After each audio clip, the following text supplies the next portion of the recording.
My name is Melissa Jeter, Librarian Specialist for the Art Tatum African American Resource Center, located in the Kent branch of the Toledo-Lucas County Public Library. Welcome to the Art Tatum African American Resource Center's Oral History Project, the Edrene Cole Collection. Dr. Edrene Cole was a local African American historian and educator who began collecting the stories of noteworthy Toledoans in the African American community. With this oral history project, the Art Tatum African American Resource Center honors her memory and her work. Join me and University of Toledo Professor of Anthropology, Dr. Willie McCathar, as Toledo's very own African Americans share the stories of their lives. Hi, I'm Dr. Willie McCathar. In this segment, we're pleased to welcome Mr. Merle Abbott. Mr. Abbott, welcome and thank you for joining us. All right. Mr. Abbott, you were born in 1921 in Wert County, Ohio, and your family later moved to Toledo in 1927. So that makes you about 87 years old, if my math is correct. And so that means you've probably seen and experienced quite a bit living here in Toledo. Now, I indicated in the opening that your family at some point moved to Toledo. Can you give me a sense of why your family moved to Toledo? Well, at that time I was young. All I know that we moved. I know later on the reason why we moved. Okay. Because my grandfather had found a job here. My uncle had got one of his sons has gotten him a job here at the Toledo Trust. That's the only reason why we moved. Okay. Okay. So then your entire family, including yourself and your siblings, your mom and dad, everybody moved from Van Wert to Toledo? Yeah, not my dad. Not your dad? No. Okay. But everybody else moved then to Toledo? Okay. When you moved here, do you recall where you moved or the addresses? We moved, our first place was on Buckeye. Now, I can't give you that address. It was the last house on Buckeye. Okay. I can't even, I don't know at that time, there was a street there, but across from that street was nothing but marshland. Is that right? Marshland, that's all. Swampland. The swampland. We call it swampland. Pussy Willows was growing up in it. Is that right? Yes. Okay, yes. so were there other homes outside of the home you lived in the area? Yes. Okay. Yes. From that was Buckeye. That was Buckeye Street. It was Buckeye. From that on back, it was all solid residence. Okay. Okay. Yeah. Well, tell me this then: were the people that lived in those homes, were they African Americans or people of mixed ethnic? It was more of a mixture. Okay. It was more of a mixture. Okay. You must remember that was 27. In a sense, we migrated here. Right. Right. Those folks were here. Okay. Now they migrated too. They migrated too, but so when you got here, they were already there. They were there. Okay. Okay. Okay. Now, thinking back, and as far as you can think about this, throughout the city, were African Americans confined to particular parts of the city? Oh, yes. Yeah, we had boundary lines. Now, you must remember now, we were young. Okay. We lived on St. John. Now, there was other people living in that area, but there wasn't that many of us. Okay. Okay. We had people who lived over on, I can't name all those streets, but we had people on Stickney, and I want to think Ketchum and Russell. Okay. I want to think. I'm not sure. Okay, but so for the other people then that lived near your home where you lived, if they were not African American, do you have a sense of what their ethnic background may have been? Oh, no. You must remember that that age, you don't pay any attention to what somebody else's background is. Maybe as you get a little older, as we got older, we did learn. Okay. But you didn't pay no attention to that. Okay, but as you're growing up then, if those were your neighbors, was there a problem with you all playing with them, or was any restrictions on that? No, those that we played with, and I would think today that our parents didn't want us playing with some folks, and their parents didn't want them to play with some people. That was just almost we were not instructed. We were not instructed not to. But you see, when children get out, they do what they want to do. Yeah. Kids play together no matter what. It's the That's parents exactly right. that tell them you That's can't right. play with somebody because That's of right. their skin color or that. So That's right. it makes us understand that racism and prejudice are learned behaviors. You aren't born usually No, with those kind no, of beliefs. no. You know, when you look at children right today, you get children that are playing and they're not even thinking of nothing. That's right. That's right. But if you stay in America long enough, pretty soon you learn it. That's right. It's learned behavior. Okay. Okay. Let's talk about church. Was church an important part of your life as you were growing up? Oh, it was important. There was no doubt about it. Okay. Just like Sunday come along, the only thing you knew was church, and you didn't think nothing of it. That was where you were brought up, church. Okay. Just as sure as Sunday came, you went to church. So then going to church wasn't an option. You had to go. Is that true? Oh yeah. And you must remember that as children, it wasn't a rebellious thing at a young age either. Okay. I think we delighted going when we were young. Okay. Yeah. Okay. Okay. So then, as your family moved here and as you're growing up here, what churches did you all attend in Toledo? Well, over at when we was out there, it was True Vine, and I want to think it was on Russell. I'm not sure. Okay. Okay. How about St. Paul Baptist? Did you all attend? When we moved on this side of town, when I say this side, we moved next to the church, St. Paul Baptist Church. Okay. That was 600 block of Hamilton. Okay. And that was when we were all introduced into that church. Okay. Okay. And we become real familiar with that church because we were just brought up in it. Okay. Okay. And you stayed there for a good number of Oh, we years. stayed there for a number of years. Okay. Okay. Good. Good. Okay. Let's switch gears a little bit. So as you're growing up in Toledo, and as you're, before you become a man even, what kind of activities do kids do? I mean, what did y'all play with? Where did y'all go? Well, you must remember now, at that time, you made some of your things. We would play cowboys. And you know what our guns was? A piece of wood. We get an inner tube and cut it, and we use that rubber to hold it together. We put a knot into the rubber band, and we cocked that in there, and that's how we shot each other.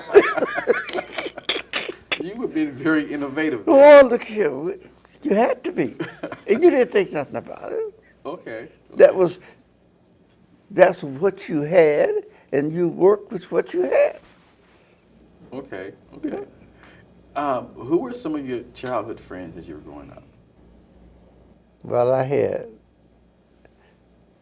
generally your friends was whoever was in the neighborhood. In the neighborhood. Okay. Yeah, That's fair enough. Yeah, That's fair enough. Yeah. Okay. Okay. Good. Good.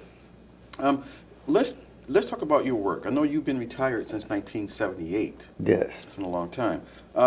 Can you walk me through the jobs that you held after you became an adult? I know you started at Nick's Barbershop, if I'm correct. Right. Can you talk about what kind of place Nick's was, and then go from there and talk about the job in which you retired from?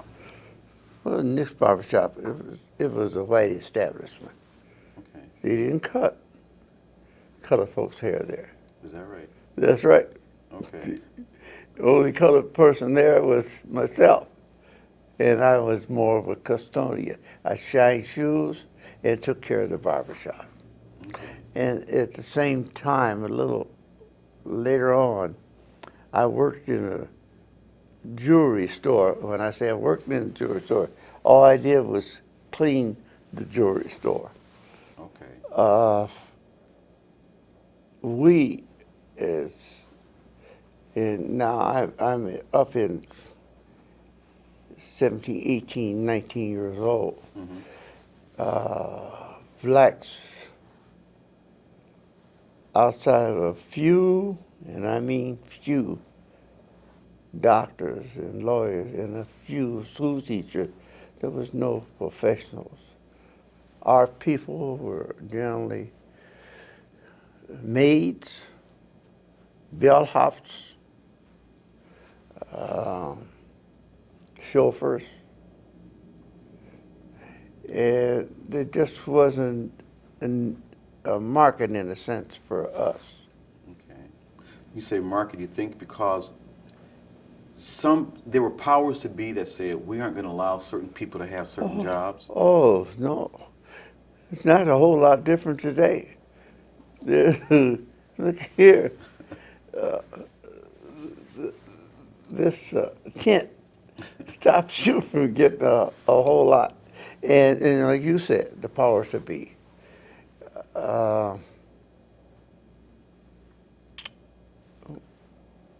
At that time, the barbershop was downtown. There was the restaurant 2 or 3 doors from that business. The only ones that was in that restaurant that worked there was black women. They couldn't go there to eat. Really? And it was like that throughout the city. You didn't go in those restaurants to eat. How did the white customers treat you at the barbershop? Oh, they treated me fine because I was a servant to them. Okay. You know. You think that's how they viewed you? Beg pardon? Do you think that's how they viewed you as a servant? Well, if they viewed me as anything, you know, I was just a fixture there. I shined the shoes. I will never forget, we had a long whisk room. It wasn't nothing but men. And we would brush off their coats and whatnot. But they always they treated you all right. Okay. Hey, you said at one point that there was a time when black people sort of didn't have any dreams. They were just trying to survive. Well, I'll tell you what. I didn't dream. All we could do was, as we were growing up, all we could do was try to make a living. And since we were on the poor side, when I say poor side, Lord, let me just remember this just a little bit. Okay.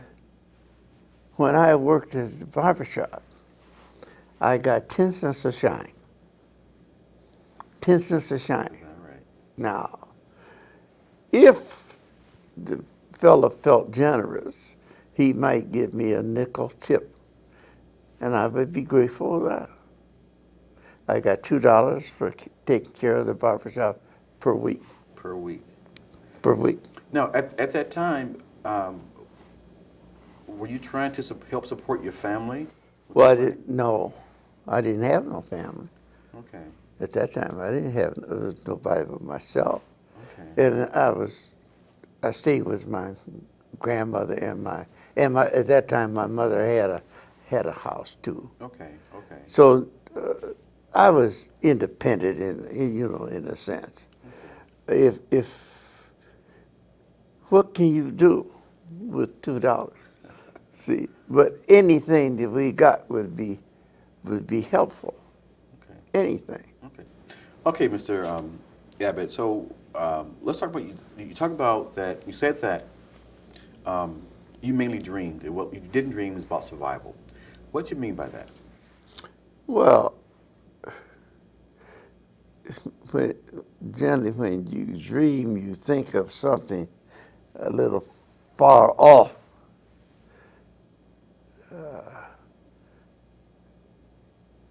A good illustration, if you're in a pit, all you're trying to do is get out of the pit. You're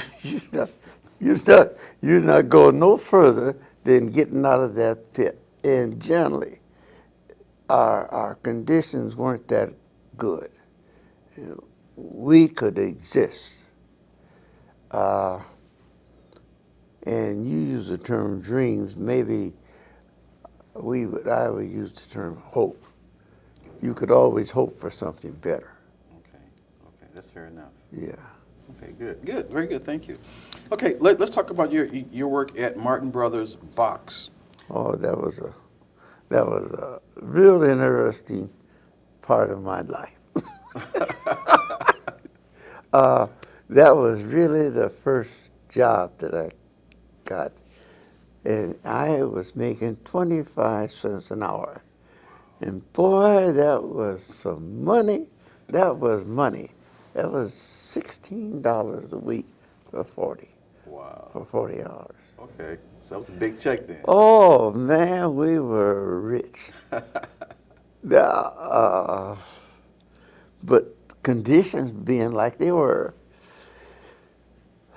it took quite a bit. It took your money. Okay. Yeah, there's very little saving there. Okay, okay. Now, what kind of work did you do? We were laborers. That's all. In a box factory, everybody is a laborer. Okay. Now, some people run saws, some people, and we had machines, but we did not pay that any attention. If I run a machine, I run a machine. Okay. And it was like a nailing machine, or what we call a box machine, and all it did was run staples. That's all it did. It put staples. You put a piece of wood in there, and it stapled the wood, the two pieces of wood together. Okay, okay. But let me see. We weren't so much social conscious then. It was no big deal. Okay. Well, let me ask you this. Did black and white workers do the same kinds of work? Yes, but it's an oddity. I worked in what we call the Indian room gang. Okay. There was nothing but blacks in that room.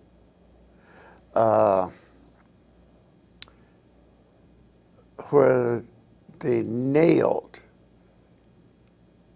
since you brought that up, I don't think there was nothing but whites over there, nailers.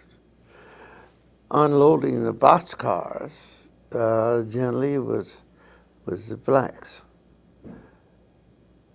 But I don't think we were too conscious of the difference. Okay. Because see, all of us we think was getting the same pay. And what unified you all, you were all doing labor work. Right. Was there a union there? There was a union there just before I left. In fact, we had a strike, and that was in 41. Okay. And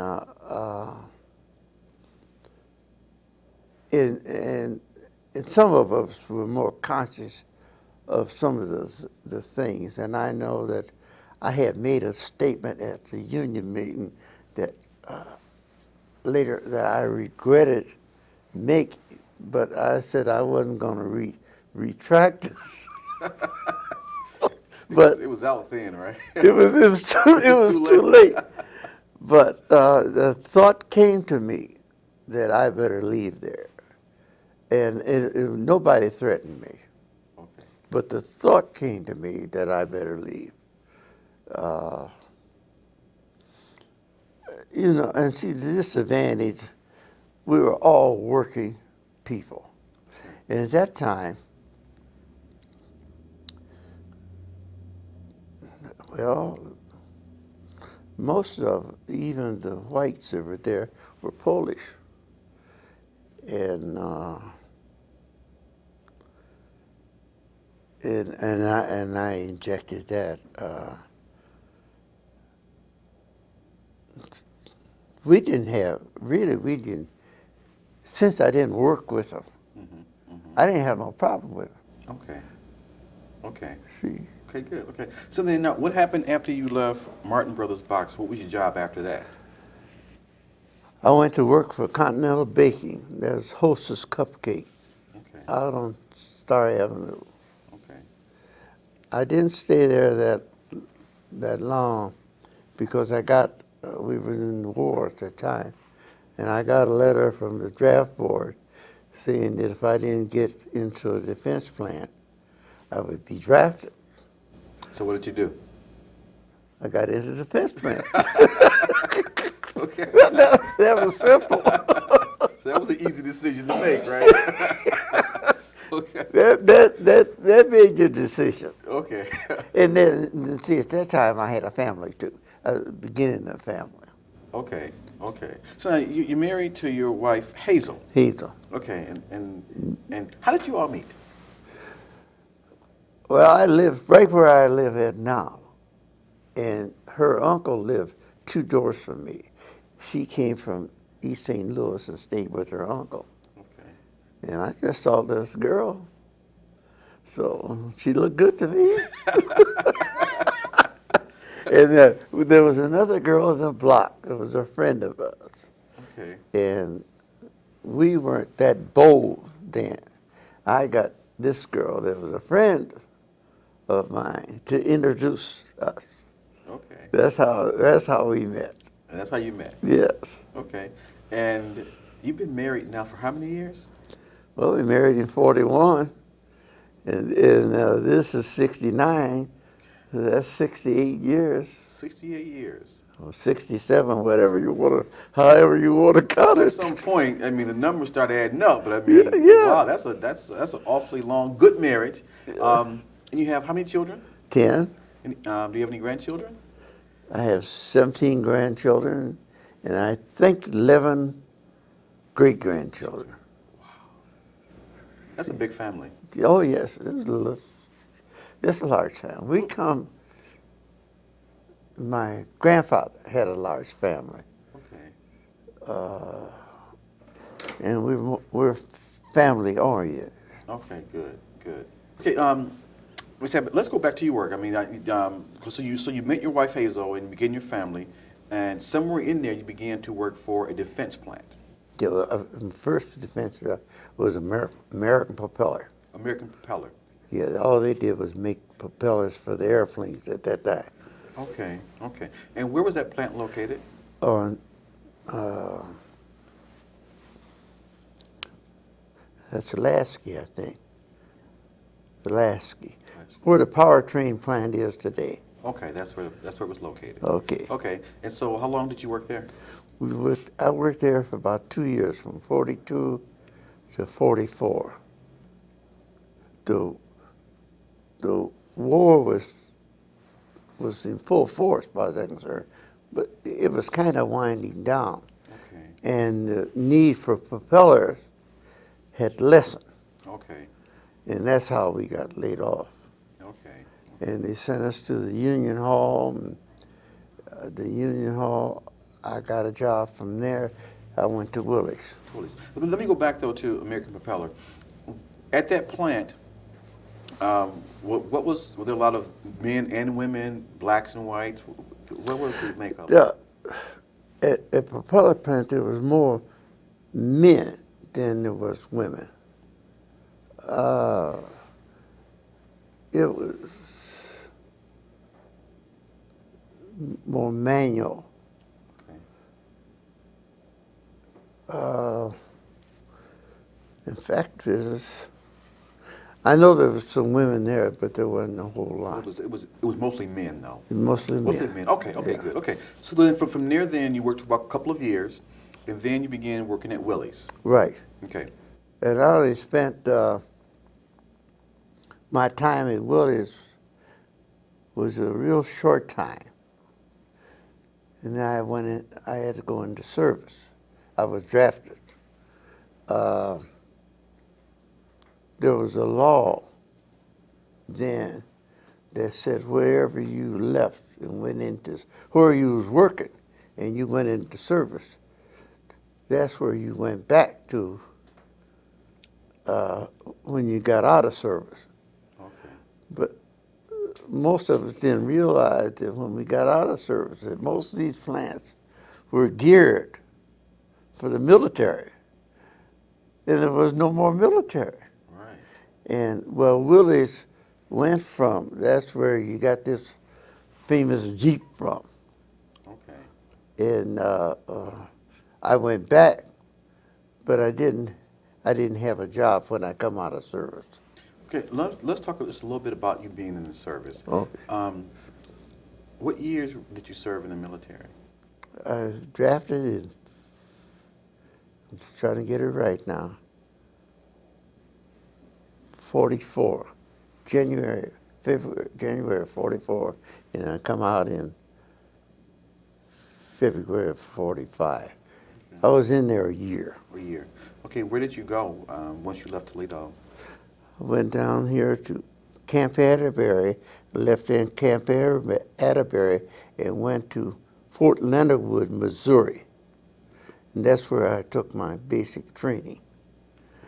I left there, and really, I had what we call a delayed route furlough, and went to California, left San Francisco, and went overseas. Okay. Now, as you're serving in the military, was it segregated? Were the units separate? Oh, Lord, yes. We didn't, all our soldiers, everybody in our company was black, with the exception of the officers. We had non-coms, non-commissioned officers, but lieutenants were white. And then you must remember now, we have gotten a little bit older, and we could see this discrimination. But see, when you're a part of something, you just don't pay a whole lot of attention to it. You must. We've been discriminated against all our life, and it's almost a part of, just like this color skin. It's part of it, and you live within it. It's not that you like it, but you become so accustomed to it, you just you don't pay it any attention. Okay, but you learn to survive in it and do. Well, you have to. Okay. And sometimes we would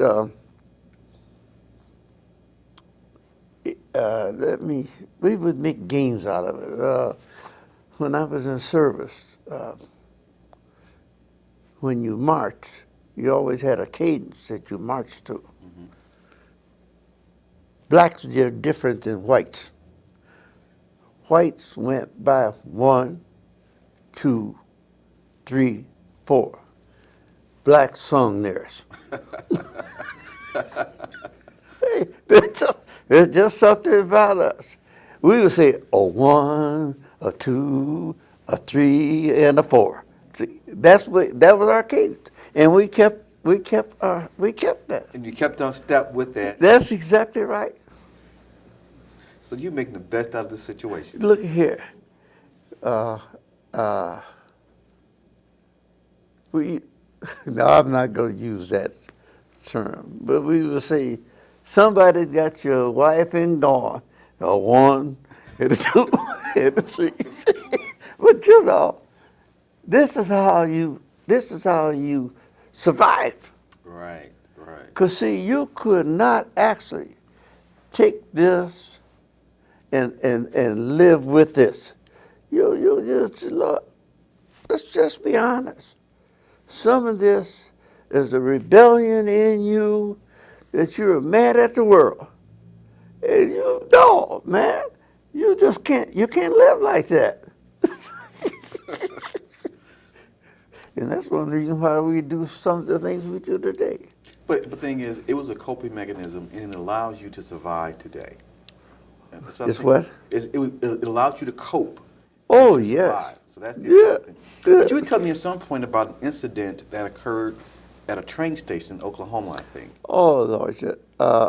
See, since I had been in Toledo,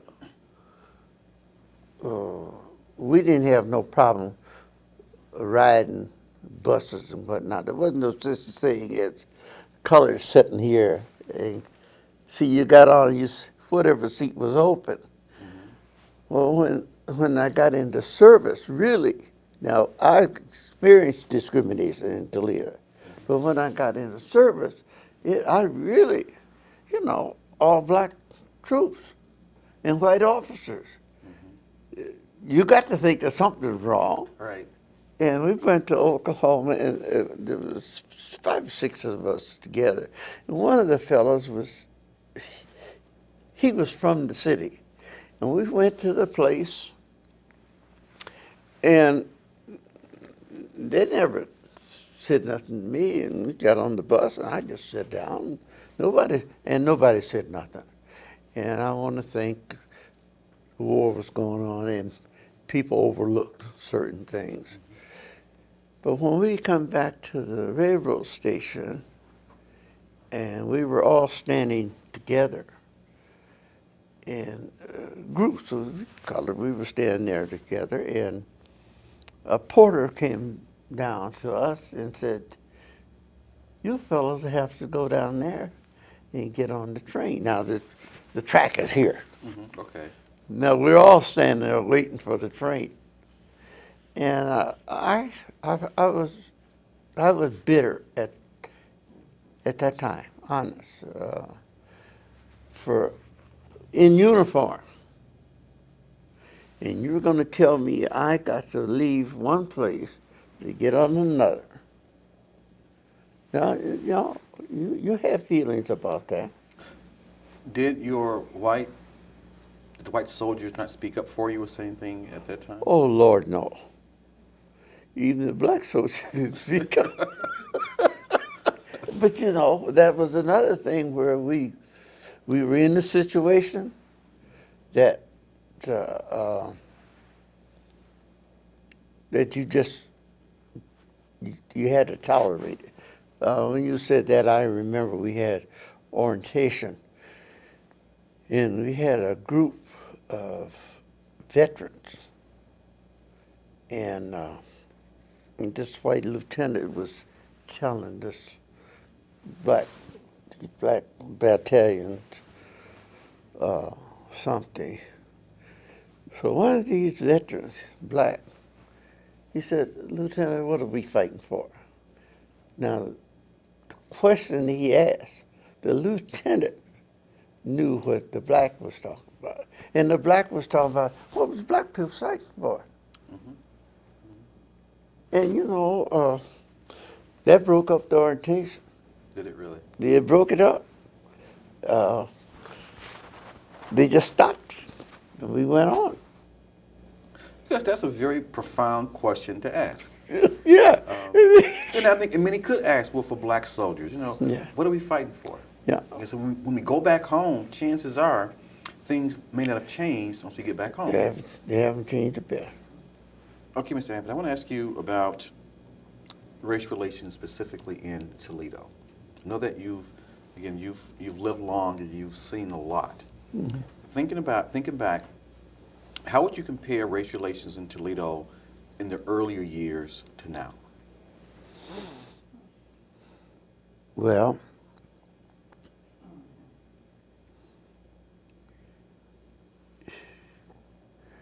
I don't see a whole lot of difference.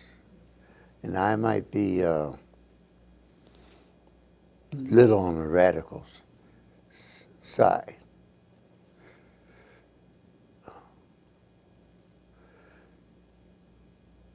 Blacks are still denied positions. You must remember that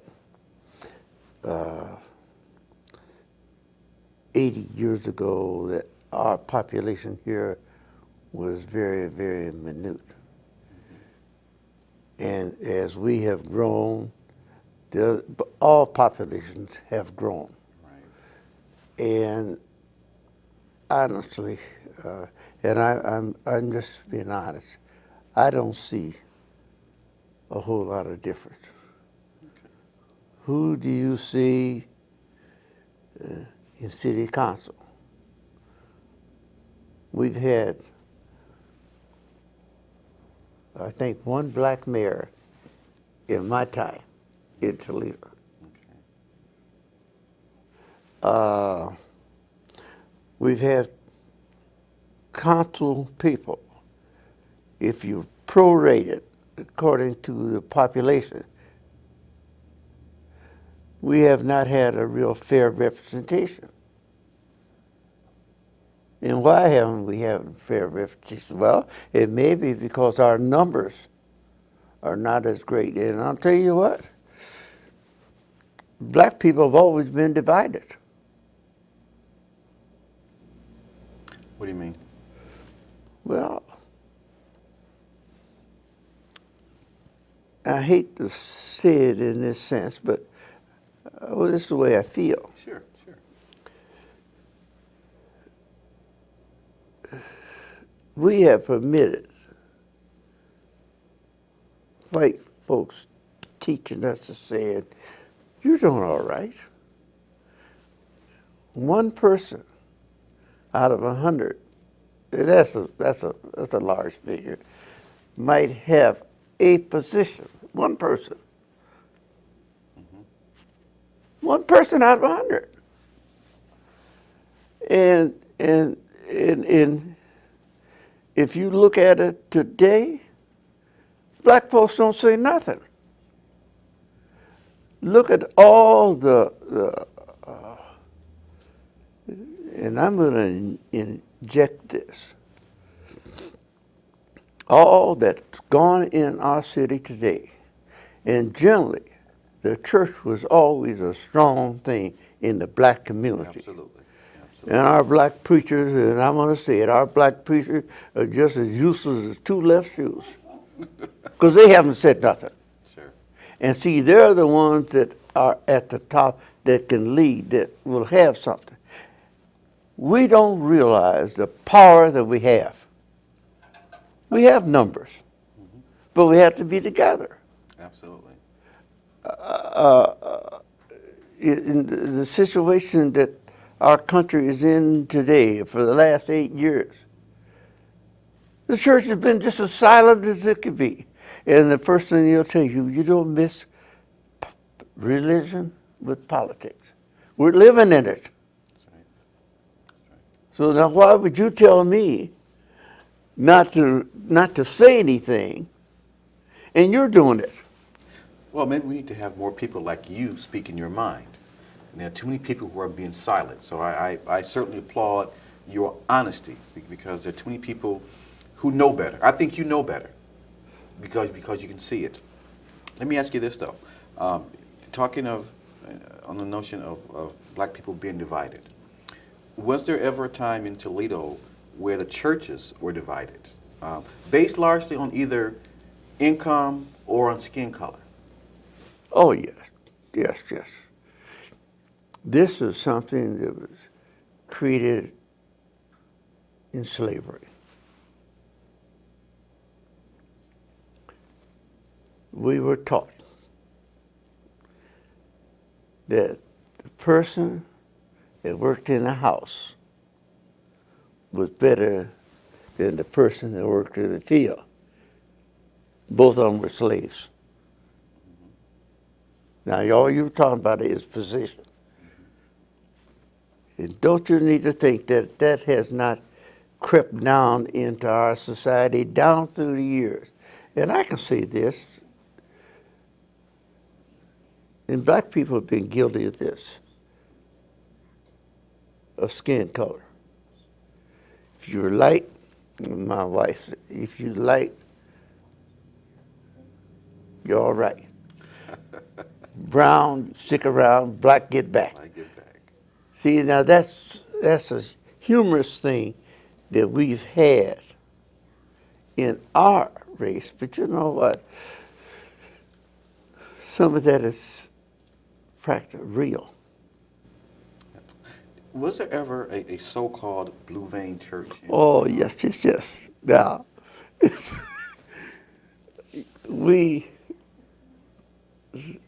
I have friends that belong to this church, and now I don't like to name the church. Okay.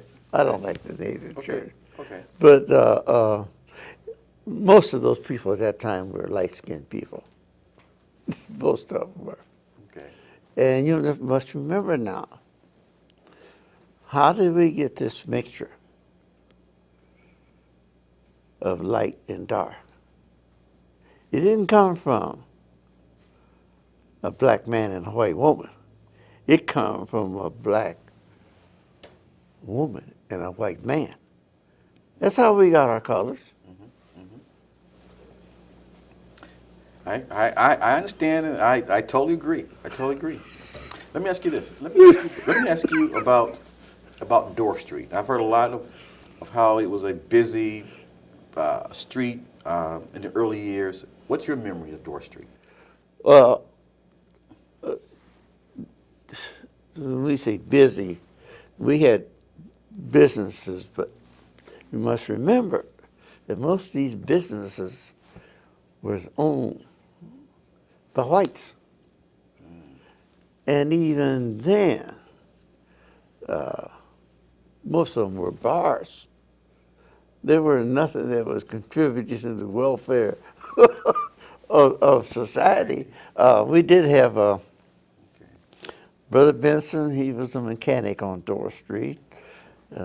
Dr. Johnson had, and look here, I don't think there were, they weren't 10 doors from each other. Really? A doctor and a mechanic. Now it just goes to show you how the situation was. And I don't think the doctors had too many white patients, did they? See, so this is, if you look at it, the color stayed with amongst the colored. That's where they made their living. So Dr. Johnson was black then? Black. Okay. Now, you said at one point that, let's talk about places that black people could and could not go in Toledo. Could not go? Well, restaurants was one. Well, there was two things there. Well, we didn't have no money either. The restaurants, that was the thing. We went to all the movies downtown. All our movies were downtown. Most of them were downtown. There was a few of them out in the neighborhood. Okay. We never went to them. You always went downtown. Now, excuse me. Now, what was the difference between the one downtown and not downtown? Well, the ones downtown would have the movies early. The ones that was in the neighborhood, Lord knows when they would get the movie. But and they were white, and there weren't that many. Okay. Now, when you went to the movie theater, could you sit where you wanted to sit? Oh no. You most of them, the larger houses, had balconies, and that's where the black folks sat, in the upper level. There was a practice that we thought nothing of. We wanted to see the show, and we didn't think we just didn't think nothing about it. Okay, the Pantheon Theater we sat on, like the left-hand side. Just got your ticket, you just automatically went over. Okay. Didn't think, but and again, there wasn't no whole lot of us. And that was, I guess, maybe, I don't know whether that was the establishment. It was a practice that we were used to, and we just didn't pay it any attention. You knew where you was going to sit when you went there. And if it was a balcony, you knew you was going upstairs. Interesting. Let me ask you a question, because in comparison, people who were born and raised in the South during the same time, for example, talked about, well, in the South, we stayed in our place because we knew what it was. Was there, the people in the North, in Toledo, for example, have a place to stay in, and you knew that place also? It was black, weren't they? Yes. We knew.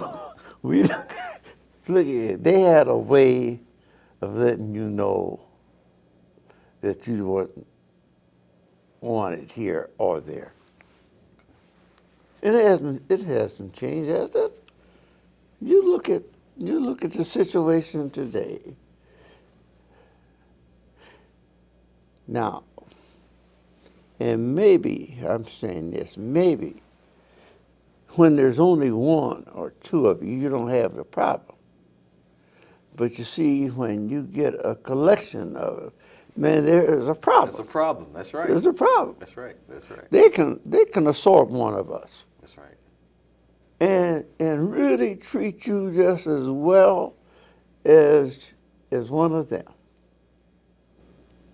But when we get large numbers, man, you got a problem. that's very perceptive. Very perceptive.